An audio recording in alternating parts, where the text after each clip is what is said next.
Alright, hello all, and here are some more Splatoon matches. So, these matches were there are two that I did earlier tonight after the Splatfest ended. Burgers versus Pizza, and I chose Team Burger because I knew that they were most likely going to win, because lately the most popular team hasn't been winning, so I chose Team Burger, and we actually won, so that's good. So you can see I'm using this interesting little hat, trying to level it up. I decided I wanted to make a quick respawn set. But anyways, to get on into the match, so I started with the Octobrush in this one, as you can see. And first thing I always do with this weapon is, well, usually I'll try to work up a Kraken before I do anything else. But I don't do that here, as you can see. But yeah, so now I'm basically just trying to wait, like lying in wait for my chance to strike. It's basically what you do with ink brushes, is like, you just, because it's hard to go up against people, especially on a stage like this, to just like go up to somebody and get them. It's hard anyways, but especially with an ink brush, because they don't have good range.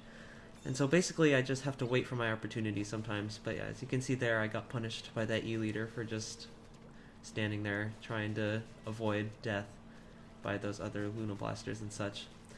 So anyways, now I'm definitely trying to work up my Kraken before I do anything, and now that I have it, I can go in.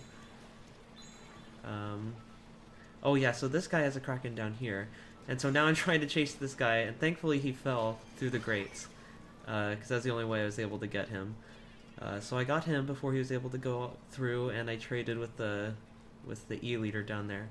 And I don't know if that was lag or something, because I don't see how he could have charged that quickly and killed me out of his Kraken, so I don't know what was going on there. But regardless, and you can see there's a bunch of people down here. So I should try to give tips as well. That's one thing I feel like I should try to do, because I did that a few times in the other video, and some people liked that I tried to do that, so I'll try to give more tips. But I think the best time for me to give a tip is when I see myself doing something that's not smart at all. There I got pretty lucky and somehow didn't die from anything, and I just avoid that Kraken. So yeah, with Krakens, oh well, right here you can see I got wrecked by that Luna Blaster. Those are honestly kind of hard to deal with. I have trouble dealing with them sometimes. Really the best thing you want to do is, if you see a Luna Blaster on someone's team, you do want to just stay far away from them if you have a gun that shoots far. Because range is like one of its biggest downfalls.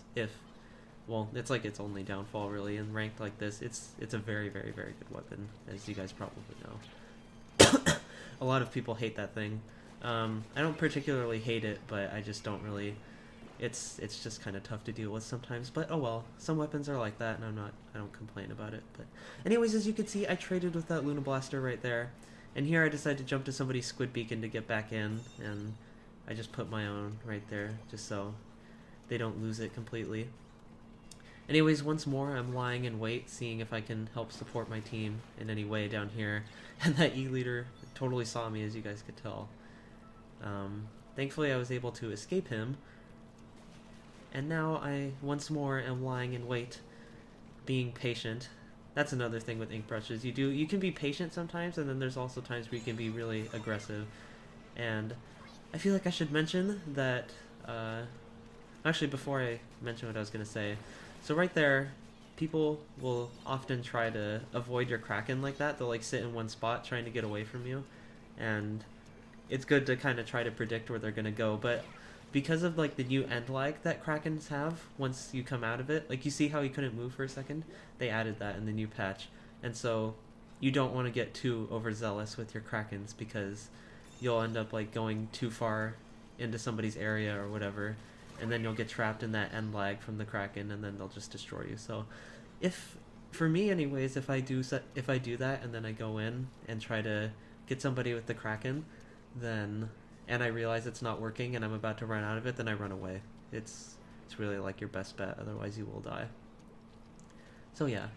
Anyways, the thing I was talking about. So with this weapon, you can be very aggressive and also very defensive, and I'm sad because earlier I did a match with a total quick respawn set, and I went 18 and 11, and we freaking lost in the last like 5 seconds because they took the lead, and I was so sad. It was the most heartbreaking thing ever because I did so well. That was probably the best I've ever done on ranked with the Octobrush. It was like 18 and 11, and I was really sad after it because I knew we could have won. It's unfortunate. But anyways, right here, this guy thankfully wasn't able to advance further because our whole team was in a good position to take him on. Because if we were all down here, he probably would have just walked away with it. So yeah, that's the end of that match with the Octobrush. This is easily my favorite weapon in the game, if you guys couldn't tell at this point. I love this weapon so much. It's so much fun. But anyway, so yeah, I was doing these matches with Glass the Dragon, and as you can see, he's doing really well with his Luna Blaster. And yes, I'm only at S18. I've disconnected 3 times this week, including once earlier tonight. So, yeah, the road to S+ is going to be a little tougher now because of this. Anyways, so now we're going to get on into the second match, where I'm using the Neo Sploosh-o-matic. I don't even know why I chose this thing, but I guess it was a good thing because I obviously did well with it, otherwise I wouldn't put it in here. So anyways, just going to get into it. And one thing I should note, actually, I wanted to try doing this strafing strategy, which is basically like walking back and forth. Well, the way I interpreted it is like it's walking back and forth to kind of like confound your opponents and make your movement patterns hard to read. So as you can see right there, that guy was definitely trying to do it as well, like walking in a different... Well, actually, maybe he wasn't. He was just trying to avoid me, but there's a lot of people that will do that. You'll see, especially when you get into the higher ranks on Splatoon like this, you'll see that people will do that a lot, and they have run and swim speed sets basically dedicated to just that, and it's super, super helpful at a lot of times. So as you can see, I'm kind of doing it here, and at that moment I got saved from my teammate. So now I'm just trying to get away before I die, because I was at like max damage before I would die from one more hit, and that guy ended up getting me with a single pellet of ink. That was all they needed to get me. Sadly, I couldn't get away in time. Anyway, so now they're trying to push with the Rainmaker, but now this guy totally is pressured. So I take out that squid beacon. Probably should be focusing on the guy with the Rainmaker, as you can see, because there he goes. And nobody else was getting him, and then I wasted my Kraken. So, that's always a sad feeling when you waste your Kraken, but oh well. Anyways, now I'm just trying to make my way through the middle. As you can see, there's a bunch of people right here, so I'm really scared that I'm going to get wrecked by them. But somehow I survived that little onslaught.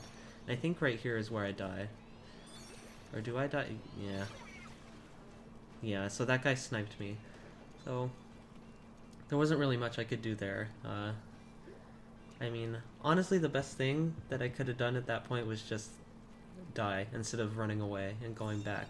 Because I feel like it's more important to push the Rainmaker into their base and make it harder for them to get it out. Or just, like, I don't know, just make it more difficult for them. And as you can see there, I did not take advantage of this thing's range enough. As you guys can probably tell, this weapon has horrible, horrible range. But if you get into its sweet spot range, which is like very up close, it has a 2-shot kill mechanic, if you want to call it that, I guess. Unlike most other guns, which have like 3-shot kill, I don't know what you want to call it, but yeah, you need like 3 direct hits to kill with most guns. But with this, if you get direct hits, you only need 2 to kill, so like that. See, well, it didn't take 2 hits, but I mean, it killed him really fast because it fires super quick, and especially at close range. So yes, I got a triple, and I was really, really sad at that moment that my team either, I don't know what happened, why they didn't have the Rainmaker, but I was very sad because that would have been the perfect time for them to go farther. And right here, I'm way too deep in their base. I should have just like ran away completely when I had the chance. Or I guess I did. Maybe I'm thinking of something else. No, this is definitely what I'm thinking of. Okay, so yeah, I definitely in this area was like hanging out in their base way too long, and what I should have done is I just should have waited and tried to build up a Kraken elsewhere. But yeah, I got way too confident, or if you want to call it that. That guy's doing the strafing thing, as you could see. He was walking back and forth like left and right, trying to confound opponents. Because Inkling... Oh yeah, then there's this guy who's super deep in our base for no apparent reason. So I just walked up to him right there because I don't know what he was doing. But yeah, strafing is a really good strategy, especially because Inklings... I'm sure you guys have... If you watch like Squid Kids, I think you guys probably know this already, but basically, the reason that that technique is so good in this game is because Inklings will always hold their weapon with their right hand. And so if you strafe to their left, which is like walking to their left instead of their right, it makes it way harder for them to shoot at you. Makes it harder for them to aim because they're aiming to the part of their body that's more uncomfortable for them to aim to. So it's harder for them to get an accurate position on you. And anyway, so right now I'm seem to be taking pretty good advantage of this weapon. It definitely is really good for close range. It's really good at spreading turf too. And then right here, so somebody throws a point sensor, and it made me realize that I have a point sensor. I totally forgot that I even had this thing as a sub-weapon on this weapon. So it's kind of funny that I didn't even notice it until that guy threw a point sensor at me, and I was like, oh yeah, I have this. And then I threw one. Actually, I threw two. So yeah, I threw two that whole match. And then right there, I don't know what happened. That guy was clearly swimming in our ink. So I don't want to be like salty or anything, but I think that was lag. Part of the reason that he killed me was because of the lag or something, because he was like in our ink in squid form. So I don't know what that was, but regardless, we win. And I did pretty well with this weapon. Occasionally I'll use this weapon for fun because it is really fun, but it's also like hit or miss. Literally, it can be very, very, very bad because its range is horrific. So if you can't get in that desired range, you're gonna do horribly, most likely. So yeah, I guess that's it for this video. Thank you guys for watching, and I will see you next time.